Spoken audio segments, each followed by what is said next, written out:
आरती असतो, महाराजांना हुक्का दिला जातो इथे. आणि स्वामींचं उंची 7.5 फूट होतं आणि त्यांच्या हात गुडघ्याचं खाली होतं, त्याला अजानुभव म्हणतात. त्या फोटोमध्ये दिसतील बघा तुम्हाला. 7.5 फूट. हो, 7.5 फूट उंची होतं आणि त्यांचा हात गुडघ्याचं खाली. फोटोमध्ये बघा ना तुम्हाला गुडघ्यापर्यंत हात आहे. हो, गुडघ्याचं खाली.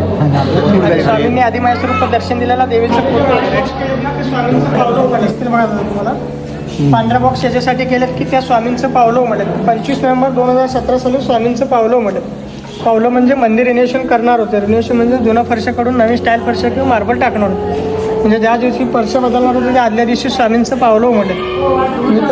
हो, 25 नोव्हेंबर 2017 साली. म्हणजे ज्या दिवशी फरशा बदलणार होते त्या आदल्या दिवशी स्वामींचं पावलं म्हणत. म्हणजे स्वामींनी असे संकेत दिलेत की जुना आहे ते तसं राहून नवीन काही करू नका. म्हणजे स्वामींची इच्छा नव्हतं, म्हणजे जुना आहे ते तसे ठेवलेत, काही बदलले नाहीत. तुम्ही बघू शकता हा पूर्णपणे सगळं सागवानच आहे. 1901 मध्ये बांधलेला होतं बाळापूर महाराज. आणि स्वामींचं मूळ फोटो बघा, अमेरिकेच्या कोडॅक कंपनीने काढलेला 1872 साली.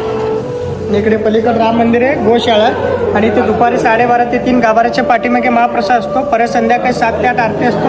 8 ते 10:30 11 जो महाप्रसाद असतो. दोन्ही टाईम 12 महिने कंटिन्यू महाप्रसाद असतो. स्वामींनी पहिल्यांदा महाप्रसाद चालवला आहे. हा गुरु मंदिर आहे. 126 वर्षापासून महाप्रसाद चालू आहे श्री स्वामी. आणि पावलं तुम्हाला त्या ठिकाणी स्पष्ट दिसतील बघा.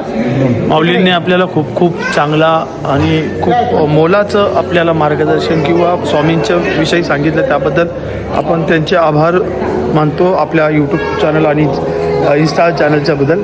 आता अजून एक आहे, थोडं बघून घ्या. स्पष्ट दिसतील बघा. हा पावलं पहिल्यांदा उमटलं. भाग्य आमचा.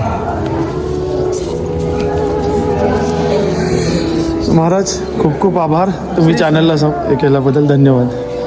तर मित्रांनो, तुम्हाला ही माझी अक्कलकोटची सिरीज कशी वाटली कमेंट करून सांगा आणि जास्तीत जास्त शेअर करा. रामकृष्ण हरी.